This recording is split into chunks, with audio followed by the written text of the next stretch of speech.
Olá, meu nome é Bruna Quadros, eu sou auditora fiscal do trabalho. Nesta aula, a Escola Nacional da Inspeção do Trabalho vai lhe ensinar que nem todo treinamento teve a sua realização suspensa pela medida provisória 927. Nós veremos adiante que treinamentos foram esses cuja realização foi suspensa pela medida provisória. Você verá também qual o prazo em que os treinamentos de fato suspensos devem observar para que sejam realizados após o final do estado de calamidade pública. Verá também que os treinamentos poderão ser realizados na modalidade EAD. Finalmente, teremos disposições nessa aula relacionadas à CIPA. Vamos lá? Os treinamentos que tiveram a sua realização suspensa pela medida provisória 927 são os periódicos e eventuais, aqueles que popularmente a gente chama de reciclagem. São treinamentos, então, que são realizados para que o empregado mantenha o estado de segurança para a realização das suas atividades habituais. Então, aqui a gente vê no caput do 16 o seguinte: fica suspensa a obrigatoriedade de realização de treinamentos periódicos e eventuais dos atuais empregados, e esses treinamentos são previstos nas normas regulamentadoras. Então, é muito importante que a gente tenha isso em mente. Se o empregado está assumindo uma nova função e vai se deparar com um outro risco, um novo risco, para o qual ele não tem capacidade de enfrentar, ele não tem os recursos, as ferramentas, o conhecimento necessário para lidar com esses riscos, a medida provisória não está isentando o empregador de realizar esses treinamentos. Pelo contrário, ela é muito clara quando diz que são os treinamentos periódicos e eventuais que podem ser realizados posteriormente. Então, está suspensa a de periódicos e eventuais dos atuais empregados. Treinamentos suspensos. Em relação aqui, a gente tem na tela aqui alguns ícones para nos lembrar. Existem reciclagens que são do tipo bienal, realizadas a cada 2 anos. E aqui 2 exemplos que a gente traz, a NR10 e a NR35.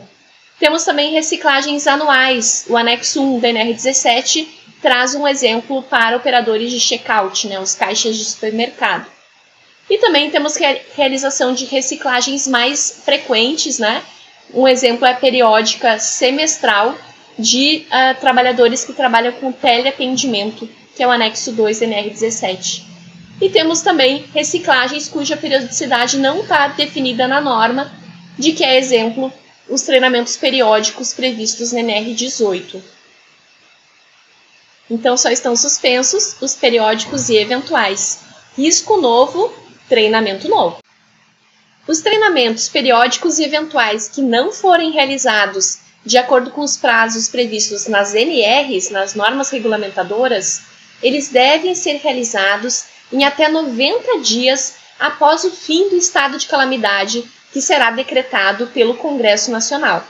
O estado de calamidade foi inaugurado, foi reconhecido pelo decreto número 6 de 2020 e provavelmente pela mesma via o Congresso Nacional vai reconhecer o final desse período estranho que nós estamos vivendo.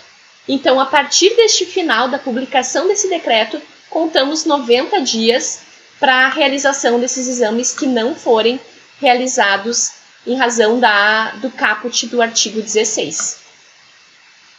Durante esse estado de calamidade que nós estamos vivendo, admite-se que os treinamentos sejam realizados na modalidade à distância, devendo o empregador observar a prática dos conteúdos no dia a dia da empresa. As comissões internas de prevenção a acidente, elas têm mandatos para a gestão, são a gestão CIPA 2019-2020 ou a gestão CIPA 2020-2021.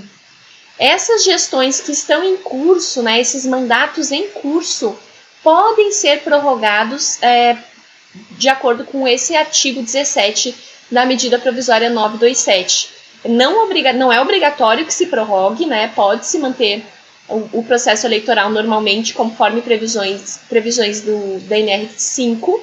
Entretanto, é possível estender esse mandato até o final do estado de calamidade pública que a gente mencionou no slide anterior. os processos eleitorais que estiverem em curso poderão ser suspensos enquanto durar o estado de calamidade pública. Então, se já havia um edital na rua, uma comissão eleitoral constituída para eleger uma nova CIPA, essa comissão pode suspender os prazos, né, previstos no edital de eleição para aguardar o final do período de calamidade pública. Isso é bastante importante se você considerar que os processos eleitorais para a CIPA, eles geralmente são presenciais, né, envolvem a votação em cédula, filas e aglomerações. Então, a ideia da norma é evitar que as pessoas fiquem desnecessariamente muito próximas, né, e aglomeradas durante esse período. Então, é uma possibilidade de manutenção dos atuais mandatos e também a possibilidade de suspensão dos processos eleitorais. E chegamos assim ao final de mais uma aula. Nesta aula, nós aprendemos que não são todos os treinamentos que tiveram a sua realização suspensa pela medida 927. Apenas foi suspensa a realização de treinamentos do tipo periódico e eventual. Os treinamentos que não forem realizados em razão do estado de calamidade, né, que nós estamos vivendo, eles deverão ser realizados em 90 dias do final do estado de calamidade pública. Também admite-se o treinamento na modalidade à distância durante a crise do Covid-19. Também vimos disposições relacionadas à CIPA, quais sejam que os mandatos das CIPAs, né, dos cipeiros atuais, esses mandatos podem ser prorrogados até o fim do estado de calamidade e que o processo de eleição que estiver em curso também pode ser suspenso. A intenção é apenas evitar aglomerações. Muito obrigada por ficar comigo em mais uma aula. Fica ligado aqui no canal da ENIT para novas aulas e novos vídeos sobre as medidas provisórias e outros assuntos relacionados à crise.